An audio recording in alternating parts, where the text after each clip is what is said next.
La sorcière Bistoker d'Anne Rocard. Ce matin, petit Pierre s'en va à l'école. En chemin, il grimpe au sommet du grand poirier pour y manger une poire. À ce moment-là, une voix retentit. « Petit Pierre, c'est moi Bistoker. Descends de ton arbre et donne-moi une poire entière. » Mais petit Pierre sait bien que la sorcière veut le croquer tout cru. Alors, il détache une poire et il la lui jette sur la tête. La sorcière plisse les yeux et elle dit une deuxième fois « Petit Pierre, c'est moi Bistoker. Descends de ton arbre et donne-moi une pierre entière. » Le petit garçon cueille une deuxième poire et il la lance sur les pieds de l'affreuse sorcière. Bistoker grince des dents et elle répète d'une grosse voix « Descends de ton arbre et donne-moi une poire entière. Gare à toi, si tu n'obéis pas, je vais grimper au sommet du poirier. » Petit Pierre hésite un instant, puis il saute de l'arbre et il tend une poire à la sorcière. Celle-ci ouvre son sac et elle y fourre d'un seul coup le fruit et le petit garçon. Zip! Elle ferme le sac avec une corde et elle le met sur son épaule. Voilà petit Pierre bien attrapé. Mais en chemin, Bistoker s'assied pour se reposer un peu. Pendant ce temps, petit Pierre se libère et il dépose un énorme caillou à sa place au fond du sac. Quand la sorcière reprend sa route, elle transpire à grosses gouttes et elle grogne. Ce gamin est aussi lourd qu'une vraie pierre.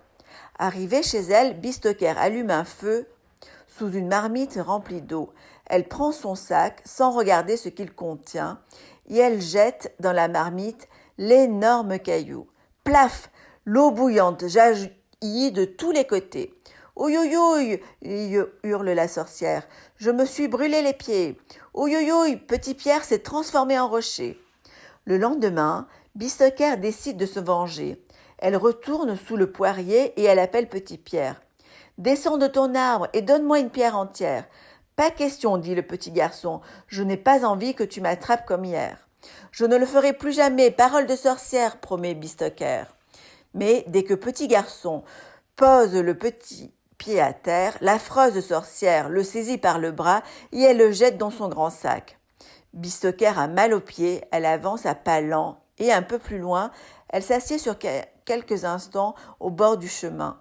Le petit garçon en profite pour s'échapper et il met à sa place au fond du sac le gros chien du fermier. Quand la sorcière reprend sa route, le sac bouge sans arrêt. « Arrête de gigoter !» gronde la sorcière qui entr'ouvre le sac pour donner une fessée à son prisonnier. Hop! Le gros chien bondit et il se précipite sur Bistoker. « Au secours, à moi !» gémit-elle en se sauvant. « Au secours, il m'a mordu le derrière !» Le troisième jour, l'affreuse Bistoker attrape de nouveau Petit Pierre.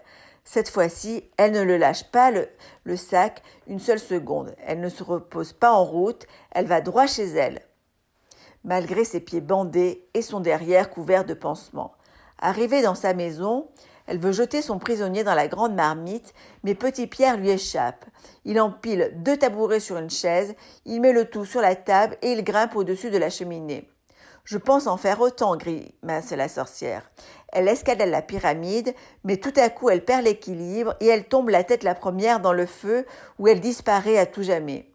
Depuis ce jour, on peut grimper au sommet du poirier sans risquer de rencontrer la terrible Bistoker. Parole de sorcière.